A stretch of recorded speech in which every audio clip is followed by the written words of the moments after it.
भगवत गीता की कहानी। एक बार गांव में एक बूढ़ा अपने पोते के साथ रहता था। बूढ़ा रोज सुबह जल्दी उठकर भगवत गीता पढ़ने के लिए मेज पर बैठ जाता था। उनका पोता दादाजी की प्रशंसा करता था और अपने दादाजी जैसा बनना चाहता था। इसीलिए पोता दादाजी की तरह सब कुछ करने की कोशिश करता था। एक दिन पोता अपने दादाजी के पास गया और कहा, दादाजी, मैं आपकी तरह रोज बैठकर भगवत गीता पढ़ता हूँ, लेकिन मैं इसे ज्यादातर समझ नहीं पाता हूँ, और जो कुछ भी मैं समझ पाता हूँ किताबें बंद करने के साथ साथ मैं उसे भूल जाता हूँ। अगर मैं जो पढ़ता हूँ उसे भूल जाता हूँ तो भगवत गीता पढ़ने से मुझे क्या लाभ होता है। तब दादाजी एक कोयले की टोकरी पकड़े हुए थे। उन्होंने पोते की तरफ देखा और उस कोयले की टोकरी को देते हुए कहा, नदी पर जाओ और मेरे लिए एक टोकरी पानी लेकर आओ। दादाजी ने जैसा कहा लड़के ने वैसा ही किया, लेकिन जैसे ही वह घर पहुंचता टोकरी का सारा पानी निकल जाता। फिर दादाजी मुस्कुराते हुए कहते, वापस पानी लेने के लिए नदी में जाओ और फिर से कोशिश करो, लेकिन इस बार थोड़ा तेज चलने की कोशिश करना। लड़का मान गया और इस बार नदी से पानी लेकर जल्दी घर पहुंचने के लिए तेज भागा, लेकिन इस बार भी घर आने के बाद दादाजी ने देखा तो टोकरी खाली थी।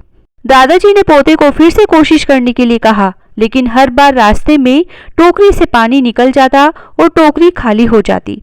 लड़का थक गया और अपने दादाजी को कहा कि दूर नदी से टोकरी में पानी लाना असंभव है, मैं आपके लिए पानी से भरी बाल्टी लेकर आ सकता हूँ। तब दादाजी ने उत्तर दिया, मुझे पानी की बाल्टी नहीं चाहिए, मैं चाहता हूँ तुम उस कोयले की टोकरी से ही हमारे लिए नदी से पानी लेकर आओ। जाओ और कोशिश करो। लड़का जानता था कि यह असंभव है, लेकिन उसने अपने दादाजी की बात मानी और फिर से कोशिश की। इस बार लड़का जितनी जल्दी हो सका दौड़ा, लेकिन फिर से टोकरी खाली थी। लड़का थक गया और उसने अपने दादाजी से कहा, दादाजी, इस टोकरी से नदी में से पानी लाना हमारे लिए असंभव है। तब दादाजी ने उत्तर दिया कि तुमको लगता है कि यह असंभव है, लेकिन जरा टोकरी को देखो। लड़के ने टोकरी की ओर देखा तो टोकरी बहुत साफ सुथरी दिख रही है। उसने देखा टोकरी से कोयले के सारे दाग हट गए हैं। अब कोयले की टोकरी अंदर और बाहर से बहुत साफ हो गई थी। तब दादाजी ने कहा, तुमने देखा कि टोकरी अब सारे दागों से मुक्त हो गई है।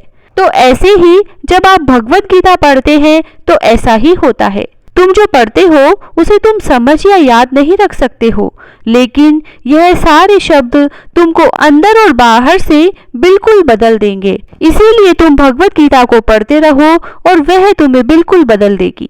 तो इस तरह से जब भी आप भगवत गीता को पढ़ें या सुने और आपको ऐसा लगे कि आपको समझ नहीं आ रही है, तो इस कहानी को जरूर याद कर ले और धीरे धीरे आप जानेंगे कि भगवत गीता ने आपका पूरा व्यक्तित्व बदल कर रख दिया है।